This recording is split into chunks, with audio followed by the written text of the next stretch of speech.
آج کی اس مختصر مجلس میں ایک ایسی اہم عبادت کا ذکر کیا جائے گا جسے پیارے نبی علیہ الصلوۃ والسلام نے ارکان اسلام میں 5ویں نمبر پر بیان کیا گیا ہے، اور وہ ایسی عبادت ہے کہ جس کے سر انجام دینے کے لیے، جس کو پورا کرنے کے لیے، جس کی ادائیگی کے لیے لاکھوں لوگ اپنے گھر بار، اپنے وطن، اپنے آل و عیال کو چھوڑ کر اللہ کے در پر ہر سال حاضری دیتے ہیں۔ صرف یہی بلکہ اپنے پاکیزہ مال میں سے لاکھوں روپے خرچ کر کے اس عظیم فریضہ کی ادائیگی کے لیے مکہ بیت اللہ میں پہنچتے ہیں۔ وہ عظیم عبادت ہے فریضہ حج کی عبادت۔ حج کی عبادت جناب سیدنا حضرت ابراہیم علیہ السلام کے زمانے سے ہی چلی آ رہی ہے۔ حج کی عبادت کے 3 ادوار ہیں، 3 زمانے ہیں۔ پہلا زمانہ حضرت ابراہیم علیہ السلام کا، دوسرا زمانہ زمانہ جاہلیت، وہ زمانہ جس میں وحی یا نبی نہیں آیا، اسے زمانہ جاہلیت کہا جاتا ہے، اور بالخصوص نبی علیہ السلام کی بعثت سے قبل کا جو زمانہ ہے۔ اور تیسرا زمانہ ہے وہ اسلام کا زمانہ، وہ ہے نبی علیہ السلام کی آمد کا زمانہ۔ سب سے پہلا جو دور ہے حضرت ابراہیم علیہ السلام کا، اللہ تبارک و تعالیٰ قرآن مجید میں فرماتے ہیں وَإِذْ يَرْفَعُ إِبْرَاهِيمُ الْقَوَاعِدَ مِنَ الْبَيْتِ وَإِسْمَاعِيلُ، اور اس وقت کو یاد کرو جب حضرت ابراہیم اور ان کے ساتھ اسماعیل بیت اللہ کی بنیادوں کو اٹھا رہے تھے، بیت اللہ کی دیواروں کو بلند کر رہے تھے۔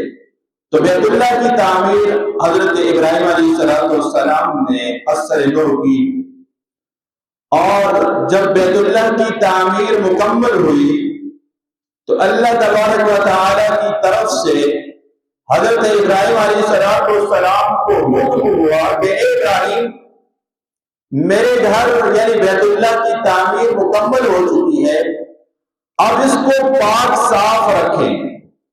کس کے لیے؟ طواف کرنے والوں کے لیے، رکوع سجدہ کرنے والوں کے لیے۔ کس طرح پاک صاف رکھیں؟ یعنی کہ اس گھر کے اندر صرف اور صرف اللہ کی عبادت کی جائے، اللہ کی بندگی کی جائے۔ حضرت ابراہیم علیہ السلام کو حکم ہوا کہ جب اب گھر تیار ہو گیا ہے، اب ضروری ہے کہ لوگ دور دراز سے اس گھر کی زیارت کے لیے آئیں، اس کے طواف کے لیے آئیں، یہاں عبادت سر انجام دینے کے لیے آئیں۔ روایت میں آتا ہے حضرت ابراہیم علیہ السلام نے عرض کی کہ اللہ، میری آواز کہاں تک پہنچے گی؟ میں جو آواز بلند کروں گا وہ کہاں تک پہنچے گی؟ ہو سکتا ہے 400 میٹر، 500 میٹر پر پہنچے، 1000 میٹر پر پہنچے۔ تو اللہ تبارک و تعالیٰ نے فرمایا ابراہیم، آواز لگانا آپ کا کام ہے اور پہنچانا میرا کام۔ سورہ حج میں اللہ تبارک و تعالیٰ فرماتے ہیں وَأَذِّن فِي النَّاسِ بِالْحَجِّ، جب گھر تیار ہو گیا، بیت اللہ تیار ہو گیا، اب اس گھر میں لوگ دور دراز سے آ کر طواف کریں، رکوع کریں، سجدہ کریں، حج کی ادائیگی کریں، حج کے مناسک ادا کریں۔ فرمایا اعلان کر دو۔ جب اعلان کر دیا گیا تو روایت میں آتا ہے اللہ تبارک و تعالیٰ نے حضرت ابراہیم علیہ السلام کی اس آواز کے اندر اتنی تاثیر رکھی کہ جو روح ابھی وہ دنیا میں نہیں آئی، ابھی وہ عالم ارواح میں ہے، ابھی وہ ماں باپ کی پیٹ میں ہے، ماں کے پیٹ میں ہے، باپ کی پشت میں ہے، تو اللہ تبارک و تعالیٰ نے عالم ارواح تک، ہر روح تک اس آواز کو پہنچا دیا۔ اور روایت میں آتا ہے جس روح نے حضرت ابراہیم علیہ السلام کی اس ندا پر، اس حج کی اذان پر جس نے بھی لبیک کہا، اللہ تعالیٰ اس کو ضرور بیت اللہ کی زیارت کروائے۔ اللہ تعالیٰ سے دعا ہے کہ اللہ تعالیٰ ہمیں بھی بیت اللہ کی زیارت کی توفیق عطا فرمائے۔ تو اعلان ہوا، ندا ہوئی، اذان ہوئی حج کے لیے۔ اللہ تبارک و تعالیٰ فرماتے ہیں وَأَذِّن فِي النَّاسِ بِالْحَجِّ يَأْتُوكَ رِجَالًا، لوگ پیادہ آئیں گے۔ پرانے زمانے میں پیادہ لوگ پیدل جاتے تھے۔ وَعَلَىٰ كُلِّ ضَامِرٍ، اور دبلی پتلی اونٹنی کے اوپر سوار ہو جائیں گے۔ سفر کی تھکاوٹ کی وجہ سے اونٹ کمزور ہو جائیں گے، لیکن لوگ اللہ تعالیٰ کے اس عبادت گاہ کے اندر آئیں گے طواف کے لیے، اللہ کے گھر کی زیارت کے لیے، حج کے مناسک کی ادائیگی کے لیے۔ تو حضرت ابراہیم علیہ السلام نے جب بیت اللہ کی اس عبادت گاہ کی تعمیر کی تو اس کے بعد حج کا اعلان بھی فرمایا۔ روایت میں آتا ہے اللہ تبارک و تعالیٰ نے حضرت ابراہیم علیہ السلام کو حکم دیا کہ اپنی بیوی اور بچے کو لے کر مکہ میں انہیں چھوڑ کر آ جاؤ، مکہ کی طرف آپ ہجرت کریں۔ حضرت ابراہیم علیہ السلام نے حضرت حاجرہ اور بیٹے حضرت اسماعیل علیہ السلام کو لیا اور مکہ مکرمہ کے اندر پہنچائے، جہاں بعد میں پھر بیت اللہ کی تعمیر ہوئی۔ حضرت ابراہیم علیہ السلام نے اللہ کے حکم سے کچھ تھوڑا سا پانی اور کھجوریں، چند ایک کھجوریں وہ ماں اور بیٹے کے حوالے کی اور وہاں سے نکل پڑے۔ حضرت حاجرہ علیہ السلام یہ منظر دیکھ رہی ہے کہ حضرت ابراہیم نے ہمیں یہاں چھوڑا اور آپ وہاں سے جا رہے ہیں، زبان سے نہیں کہا کہ میں جا رہا ہوں، اللہ کا حکم ہے۔ حضرت حاجرہ علیہ السلام نے جب یہ منظر دیکھا تو حضرت ابراہیم علیہ السلام کے پیچھے بھاگی اور آواز لگائی کہ آپ کہاں جا رہے ہیں؟ ہمیں ایسی وادی کے اندر جس کا قرآن میں اللہ تبارک و تعالیٰ فرماتے ہیں کہ حضرت ابراہیم علیہ السلام نے فرمایا ربنا انی اسکنت من ذریتی بواد غیر ذی زرع عند بیتک المحرم، کہ میرے رب میں اپنی اولاد کو، اپنے آل اولاد کو ایک ایسی جگہ پر ان کو یہاں چھوڑ کے جا رہا ہوں جو ایسی وادی ہے جہاں کھیتی باڑی نہیں ہے، جہاں پینے کے لیے پانی نہیں ہے، ویران ہے، صحرا ہے۔ حضرت حاجرہ علیہ السلام کو پیچھے ہوئی تو حضرت ابراہیم علیہ السلام نے زبان سے کچھ جواب نہیں دیا۔ حضرت حاجرہ علیہ السلام نبی کی بیوی ہے، سمجھ گئی معاملے کو کہ یہ ایسا نہیں ہے، یہ اللہ کا حکم ہے، اور فرمانے لگی، عرض کیا کہ اللہ کا حکم اس طرح ہے کہ ہمیں یہاں چھوڑ کر جائے؟ تو حضرت ابراہیم علیہ السلام نے فرمایا جی ہاں، اور حضرت حاجرہ علیہ السلام کا جواب سنیے، فرمایا اذن لا یزیعنا، اگر یہ اللہ کا حکم ہے کہ ہمیں اس وادی کے اندر جہاں کھانے کے لیے کچھ نہیں، جہاں پینے کے لیے کچھ نہیں، تب ہمارا رب ہمیں ضائع نہیں کرے گا۔ یہ ہے اللہ پر اعتماد، یہ ہے اللہ پر بھروسہ، یہ ہے حقیقی توکل کہ کچھ نہیں ہے کھانے کے لیے، پینے کے لیے کچھ نہیں ہے، لیکن اللہ پر توکل اور اللہ پر اعتماد۔ فرمایا اگر اللہ کا یہ حکم ہے کہ ہمیں یہاں چھوڑ کر جاؤ، پھر ہمارا رب ہمارے ضائع نہیں کرے گا۔ روایت میں آتا ہے حضرت ابراہیم علیہ السلام وہاں سے نکل پڑے، یہاں جو ہے کچھ کھانے کے لیے، پینے کے لیے پانی اور کھانے کے لیے کچھ کھجوریں دی تھی، ختم ہو گئی۔ جو سٹاک تھا چند دنوں کے لیے، 2 3 4 دن، ختم ہو گئی۔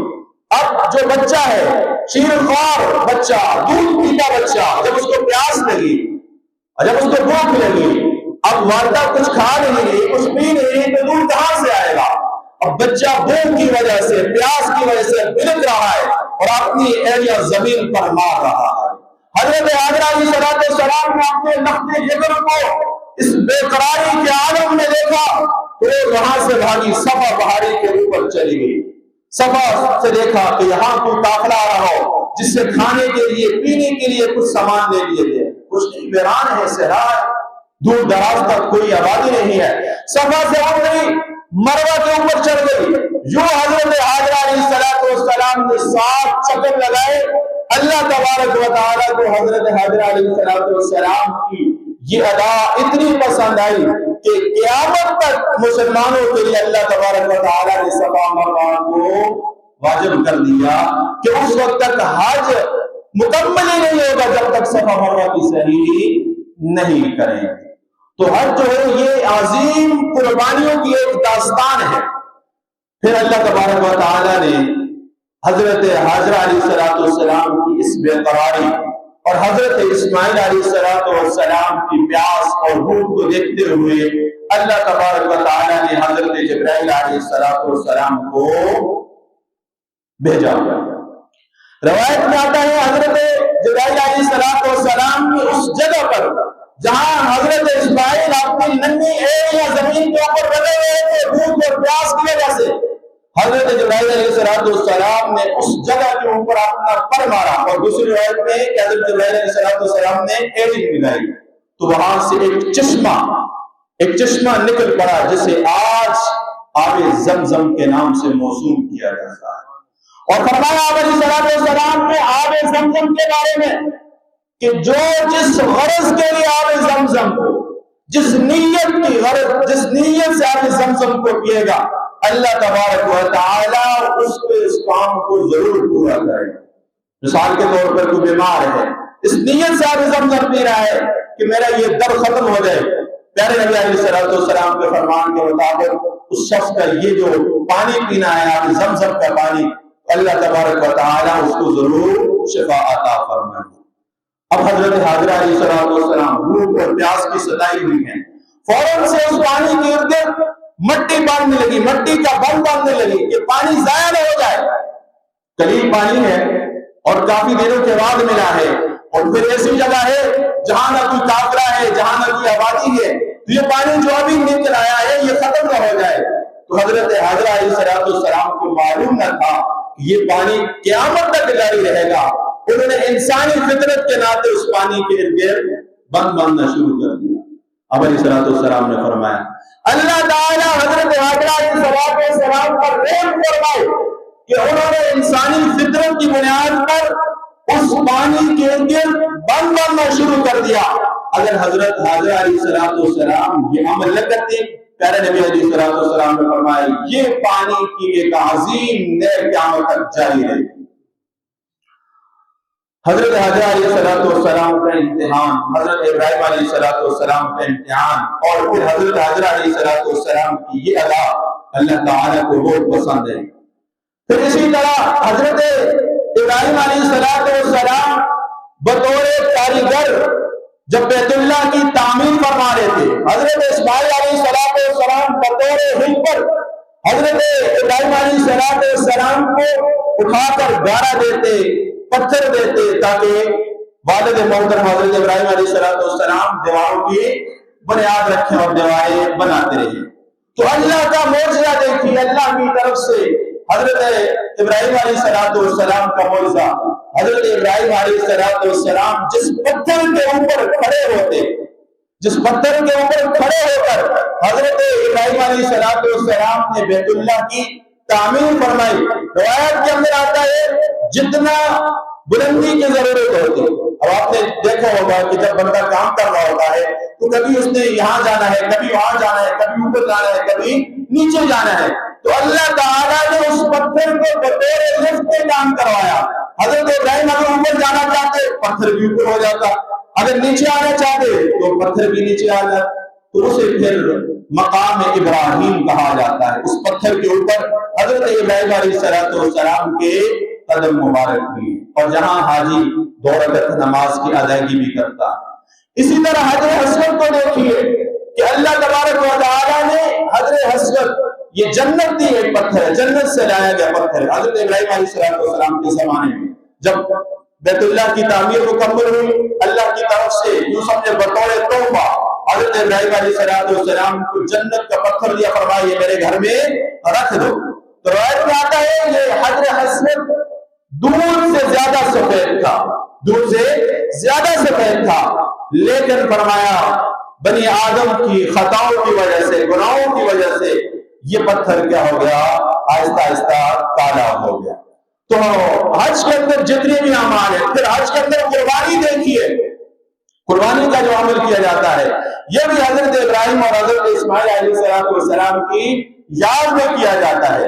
حضرت ابراہیم علیہ السلام خواب دیکھتے ہیں، اپنے بیٹے کو ذبح کر رہے ہیں، اپنے بیٹے کو فرمایا یا بنی انی ارا فی المنام انی اذبحک فانظر ماذا ترى، یہ میرے بیٹے اے میرے پیارے بیٹے میں آپ کو خواب کے اندر ذبح کر رہا ہوں، آپ کا کیا خیال ہے؟ آپ اس کے بارے میں کیا کہنا چاہتے ہیں؟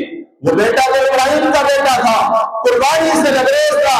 فرمایا اے ابا جان، اگر آپ کو اللہ کی طرف سے یہ حکم ہے آپ کر دیں ففعل ما تؤمر ستجدنی انشاءاللہ من الصابرین، آپ مجھے صبر کرنے والوں میں سے پائیں گے۔ پھر زمین اور آسمان نے وہ منظر دیکھا کہ حضرت ابراہیم علیہ السلام چھری لیے کھڑے ہیں، حضرت اسماعیل علیہ السلام کو ذبح کرنے کا ارادہ رکھتے ہیں۔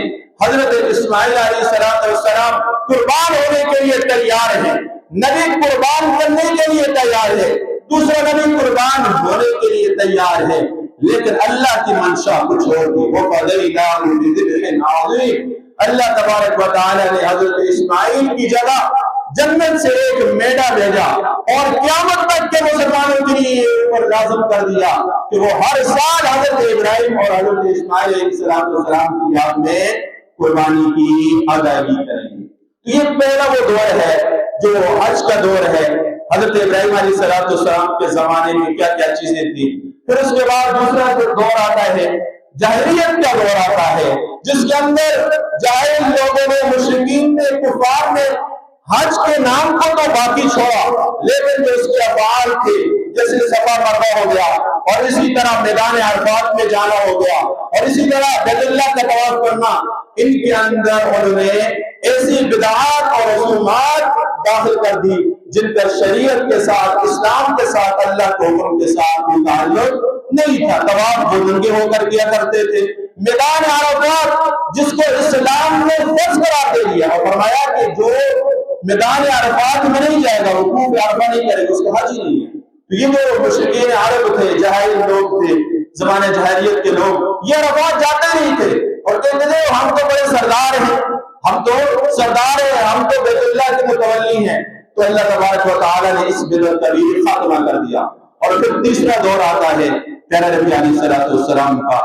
سن 9 ہجری کو اللہ تبارک و تعالی کی طرف سے حکم آتا ہے وَلِلَّهِ عَلَى النَّاسِ حِجُّ الْبَيْتِ مَنِ اسْتَطَاعَ إِلَيْهِ سَبِيلًا، اللہ کے لیے اللہ کے گھر کا، اللہ کے لیے اللہ کے گھر کا قصد کرنا، ارادہ کرنا، سفر کرنا ان لوگوں کے اوپر فرض ہے جو اس کی طرف جانے کا ارادہ نہیں، جو اس کی طرف جانے کا بندوبست رکھتے ہیں، نان و نقطہ رکھتے ہیں، سواری کا بندوبست رکھتے ہیں۔ تو اللہ تبارک و تعالی نے سن 9 ہجری کو حج کی فرضیت فرمائی۔ آپ صلی اللہ علیہ وسلم نے حضرت ابوبکر صدیق رضی اللہ عنہ کی عمارت میں ایک دستہ بھیجا، ایک قافلہ بھیجا، جنہوں نے جا کر وہاں سن 9 ہجری کو بیت اللہ کے اندر حج کی ادائیگی کی۔ پھر 10 ہجری کو نبی علیہ السلام نے حجۃ الوداع، جس کے اندر 1,24,000 صحابہ کرام نبی علیہ السلام کے ساتھ میں آپ علیہ السلام نے حج فرمایا۔ اور یہ آپ علیہ السلام کا ہجرت کے بعد، ہجرت مدینہ کے بعد واحد پہلا اور آخری حج ہے۔ زمانہ جاہلیت میں یا اسی طرح آپ صلی اللہ علیہ وسلم نے نبوت سے پہلے جب تک مکہ میں تھے، آپ علیہ السلام ہر سال حج کیا کرتے تھے، لیکن ہجرت کے بعد آپ علیہ السلام نے صرف ایک حج کیا ہے اور 4 عمرے کیے ہیں۔ تو اللہ تبارک و تعالیٰ سے دعا ہے کہ اللہ تبارک و تعالیٰ ہم سب کو بھی اپنے گھر کی زیارت کروائے اور مقبول زیارت کروائے۔ اور حضرت ابراہیم علیہ السلام نے جس طرح اللہ تعالیٰ کے حکم پر، ہر حکم پر سر خم تسلیم کیا، حکم آیا اور فوراً مان لیا گیا، اللہ تعالیٰ ہمیں بھی حضرت ابراہیم علیہ السلام کی طرح دین کے ہر حکم پر عمل کرنے کی توفیق عطا فرمائے۔ انشاءاللہ آئندہ جمعے کو